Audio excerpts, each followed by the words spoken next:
आज के इस चुनावी सभा में मंच पर विराजमान हमारे सह प्रभारी और लंबे समय तक जो लोकसभा और विधानसभा हरियाणा में रहे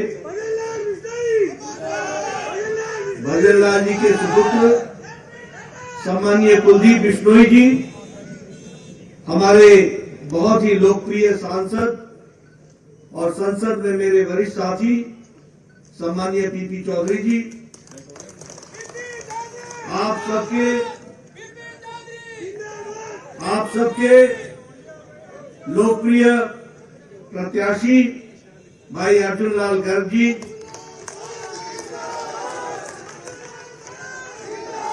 हमारे भोपालगढ़ से प्रत्याशी बहन श्रीमती कमसा मेघवाल जी, हमारे राजेंद्र गहलोत जी जो सह प्रभारी हैं, राज्यसभा में मेरे साथी रहे सम्मानीय रामनारायण डूबी जी, जगबीर छाबा जी, मदन राठौर जी, पूर्व विधायक ऋषिलाल जी जो पूर्व विधायक हैं, और श्रवण जी जो जिला के प्रभारी हैं, सम्मानित मंच, सभी वरिष्ठ पदाधिकारीगण और यहाँ इतनी बड़ी संख्या में एकत्र आए हमारे इस क्षेत्र के विधान क्षेत्र के हमारे सज्जन वृंद, माताएं बहनें और मेरे युवा साथी और मीडिया के मेरे साथी, प्रिंट मीडिया और इलेक्ट्रॉनिक मीडिया के मेरे साथी। अभी आपने कुलदीप जी को और पीपी चौधरी जी को उनका वक्तव्य आपने सुना और मुझे भी चुनाव की दृष्टि से यहां आप सबके बीच में कुछ मुद्दों को रखने का आग्रह हुआ है। मैं कम समय में आपसे अपनी बात रखना चाहूंगा। सबसे पहली बात तो यह है कि जब मैं देखता हूं अर्जुन लाल गर्ग जी का नाम लेता हूं या कमसा जी का नाम लेता हूं तो जो तालियां आप बजाते हैं उन तालियों से, उनकी गड़गड़ाहट से मैं पहचान लेता हूं कि आपने दोनों को जयपुर राजस्थान की विधानसभा में भेजने का निर्णय ले लिया।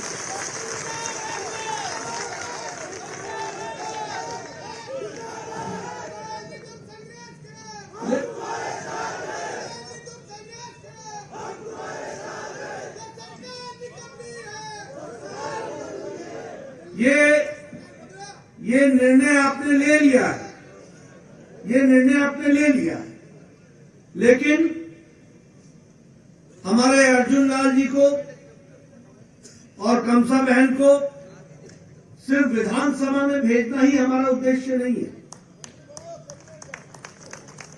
ये हमारा रास्ता है और ये रास्ता किस लिए है?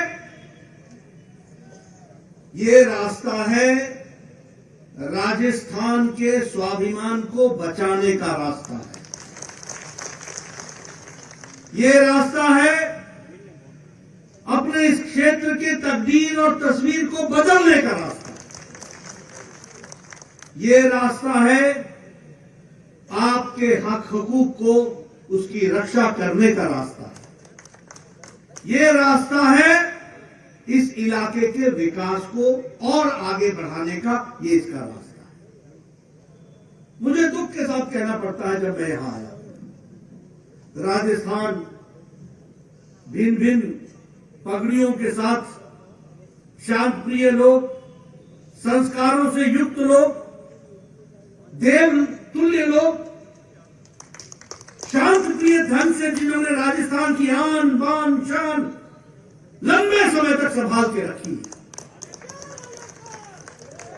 आज लेकिन यह गहलोत सरकार ने इस राजस्थान की आन बान शान को एक तरीके से राजनीति में कलंकित कर दिया। दुख के साथ कहना पड़ता है। आज भ्रष्टाचार में राजस्थान का नाम हो,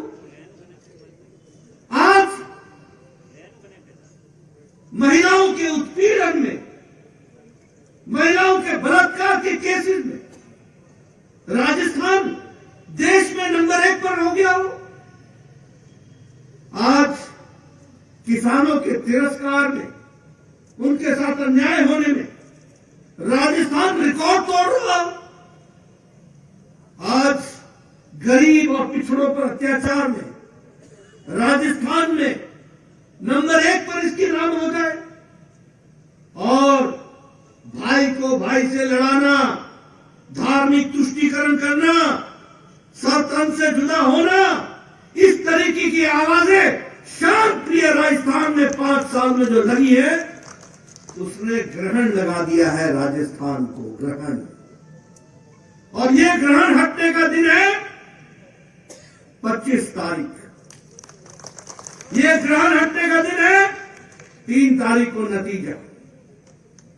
और ये कौन ग्रहण हटाएगा? ये हमारे बैठे हुए भाई बहन, बुजुर्ग, नौजवान, ये इस ग्रहण को हटाएंगे। मित्रों, मैं सिर्फ कहने के लिए नहीं कह रहा हूं, आज सच्चाई है इस बात की कि जहां कांग्रेस पार्टी खड़ी होगी, जहां कांग्रेस का नाम होगा, वहां भ्रष्टाचार होगा। जहां कांग्रेस का नाम होगा वहां लूट होगी। जहां कांग्रेस का नाम होगा वहां घपला होगा। जहां कांग्रेस का नाम होगा वहां घोटाला होगा। जहां कांग्रेस का नाम होगा वहां छलावा होगा। जहां कांग्रेस का नाम होगा वहां परिवारवाद होगा। जहां कांग्रेस का नाम होगा वहां वंशवाद होगा। ये कांग्रेस के साथ जुड़े हुए नाम हैं। और जहां भारतीय जनता पार्टी होगी वही विकास होगा। जहां भारतीय जनता पार्टी होगी वही महिलाओं को स्वावलंबन की ओर ले जाने का रास्ता होगा। जहां भारतीय जनता पार्टी होगी वही किसान को सम्मान से जीने का अधिकार होगा। जहां भारतीय जनता पार्टी होगी वही युवाओं को आशाओं के साथ इस नए भारत को, विकसित भारत की ओर ले जाने का रास्ता होगा। ये भारतीय जनता पार्टी के बारे में लिखे। जहां भारतीय जनता पार्टी होगी वहां स्थिरता होगी। मैं भ्रष्टाचार की कहानी सुनाऊंगा, मैं ज्यादा बड़े बड़े किस्से नहीं सुनाऊंगा, लेकिन आप बताइए, कांग्रेस के टाइम में पनडुब्बी घोटाला हुआ था कि नहीं हुआ था? जोर से बोलना, हुआ था कि नहीं हुआ था? आप बताइए, कांग्रेस के टाइम में हेलीकॉप्टर का घोटाला हुआ था कि नहीं हुआ था? आप बताइए, कांग्रेस के टाइम में ये 2G का घोटाला हुआ था कि नहीं हुआ था? कांग्रेस के टाइम में कोयला घोटाला हुआ था कि नहीं हुआ? कांग्रेस के टाइम में चावल घोटाला हुआ कि नहीं हुआ? इन्होंने कांग्रेस के टाइम में कोयला घोटाला हुआ था कि नहीं? इन्होंने न गगन छोड़ा, न पानी छोड़ा, नीर छोड़ा, समुद्र छोड़ा, न इन्होंने पाताल छोड़ा और न धरती छोड़ी। सब जगह घोटाला ही घोटाला किया। ये कांग्रेस पार्टी का काम है। और गहलोत साहब ने तो वृद्धा अवस्था पेंशन को भी नहीं छोड़ा, बुजुर्गों को भी नहीं छोड़ा।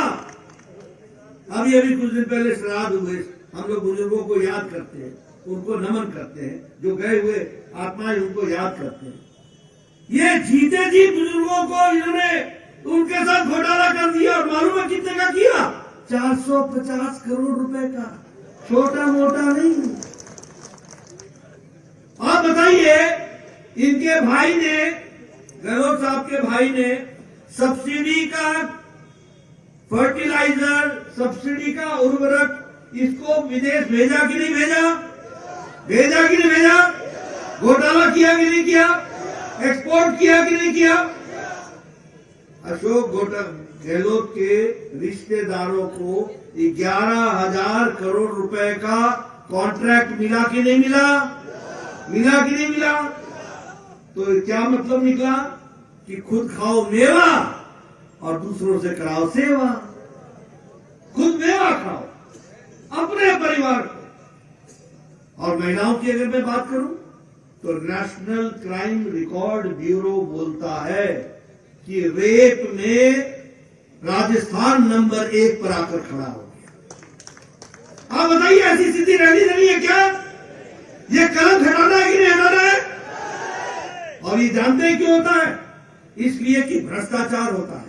जब भ्रष्टाचार होता है तो अफसर बेलगाम होता है, रक्षक भक्षक बन जाता है, पुलिस भक्षक बन जाती है। अभी अभी दौसा में 4 बरस की बच्ची को पुलिस के इंस्पेक्टर ने क्या क्या क्या कुकर्म किया। ऐसे लोगों को रहने देना है क्या?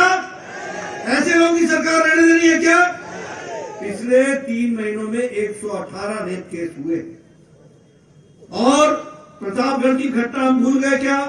बाड़मेर की घटना हम भूल गए क्या? चूरू की घटना हम भूल गए क्या? हम भीलवाड़ा की घटना भूल गए क्या? हम अलवर की घटना भूल गए क्या? एक से एक कुकर्म, किसी को भट्टी में डाल दिया, किसी को एसिड से जला दिया। ये राजस्थान के नाम पर ग्रहण है कि नहीं है? इसका बदला 25 तारीख को लोगे कि नहीं लोगे? अर्जुन जी को और कस्बा जी को भेजोगे कि नहीं भेजोगे? यही रास्ता है जिसको आपको ध्यान रखना है। अब मैंने कहा कांग्रेस धोखा देती है। आप बताइए, इन्होंने कहा था कि नहीं कहा था 10 दिन के अंदर कर्जा माफी करेंगे? कहा था कि नहीं कहा था? 10 दिन के अंदर 19,400 किसानों की धरती कुर्क हो गई। 19,400। ये क्या काम है? किस तरीके का काम कर रहे हैं आप बताइए। मैंने पहले बताया खाद के एक्सपोर्ट में सब्सिडी का खाद भेज दिया कि नहीं भेज दिया? अगर मैं धार्मिक उन्माद की बात करूं, आप बताइए इस प्रदेश में सब तन से जुदा का नारा लगा कि नहीं लगा? आप बताइए करौली में हिंसा हुई कि नहीं हुई? आप बताइए जोधपुर में हिंसा हुई कि नहीं हुई? आप बताइए शोभा यात्रा जो राम की यात्रा थी उस पर उसको रोक लगाई गई कि नहीं लगाई गई? और ये कांवर वालों को रोक लगाई गई कि नहीं लगाई गई? मंदिरों पर बुलडोजर चला कि नहीं चला? संतों की हत्या हुई कि नहीं हुई? ऐसी सरकार को रहने देना है क्या? रहने देना है क्या? गांव गांव घर घर संदेश पहुंचाओगे? मोदी जी का संदेश पहुंचाओगे? राजस्थान को मजबूत करोगे? मित्रों, मैं आपको राजनीतिक दृष्टि से बताऊं, प्रशासनिक दृष्टि से 5 साल की लूट की सबसे पहली बात तो यह कि गहलोत जी ने तो राजस्थान पर राज किया ही नहीं। क्या किया इन्होंने? ये सिर्फ कुर्सी की लड़ाई। सचिन अशोक गहलोत इसी बीच में यही किया कि नहीं किया? बताओ आपकी चिंता की कभी? अभी मेरे पीपी चौधरी साहब बता रहे थे रीट का पेपर लीक। आपको मालूम है 17 पेपर लीक हुए? 17 पेपर, 17, 19। देखिए आप मेरा ज्ञान वर्धन कर रहे हैं, आते आते 2 और बढ़ गए। 19 पेपर लीक। और वन रक्षक की भर्ती में घोटाला, पटवारी में घोटाला, पुलिस के कांस्टेबल में घोटाला, अपने रिश्तेदारों को रखने का काम पकड़ा कि नहीं पकड़ा? अब आप बोलना कि अपने रिश्तेदारों के साथ ही तुम रहो, अब छोड़ दो हमें माफ करो, राजस्थान हम संभाल लेंगे, ये बात को हमको देख करके चलो। अपने लोगों को अपॉइंटमेंट देने का काम किया।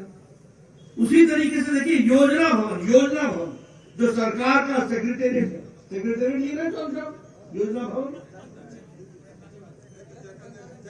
तहखाने में, वहां क्या मिला? सोना। ये बताओ भ्रष्टाचार की कहानी बता रहा है कि नहीं बता रहा है? 2 करोड़ से ज्यादा 2 करोड़ 31 लाख रुपए मिले कि नहीं मिले? ये क्या है? सरकार के सीट के नीचे इस आ रहा हूं मुझे हिसाब करना है भैया 5 साल का। अभी लाल डायरी देखो। और जानते हैं गहलोत क्या बोलता है? गहलोत ने बोला ये बीजेपी की साजिश है। मैंने कहा वाह रे वाह, वाह रे वाह।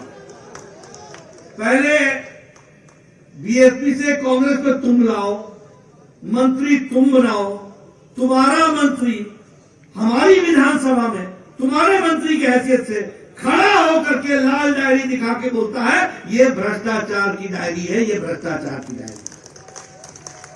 ऐसे लोगों को छोड़ना है क्या? ऐसे लोगों को घर भेजना है कि नहीं भेजना है? अच्छा एक बात बताओ आप कि आदरणीय मोदी जी के राज में देश आगे बढ़ा के नहीं बढ़ा। महिलाओं का सशक्तिकरण हुआ कि नहीं हुआ, युवाओं का सशक्तिकरण हुआ कि नहीं हुआ, किसानों को ताकत मिली कि नहीं मिली, गरीबों का उत्थान हुआ है कि नहीं हुआ। मैं आपको बताना चाहता हूं, आज जब दुनिया की सारी अर्थव्यवस्थाएं लड़खड़ा रही हैं, तो मोदी जी के नेतृत्व में भारत 11वें नंबर से छलांग लगा करके ब्रिटानिया को, जिसने 200 साल हमारे ऊपर राज किया, उसको पछाड़ करके आज मोदी जी के राज में भारत 5वें नंबर की अर्थव्यवस्था बनी। और अभी आप अर्जुन जी को जिताओगे, बहन का कस्बा जी को जिताओगे, और 2024 में फिर से मोदी जी को लाओगे, और भारत 2027 में 3रे नंबर की अर्थव्यवस्था बन जाएगा। ये भी है।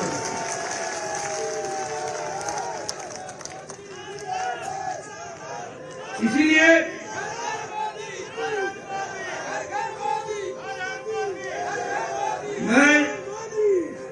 मैं ये भी आपको बताना चाहूंगा कि आज भारत में विकास की दृष्टि से इस्पात में हम 2रे नंबर पर खड़े हैं।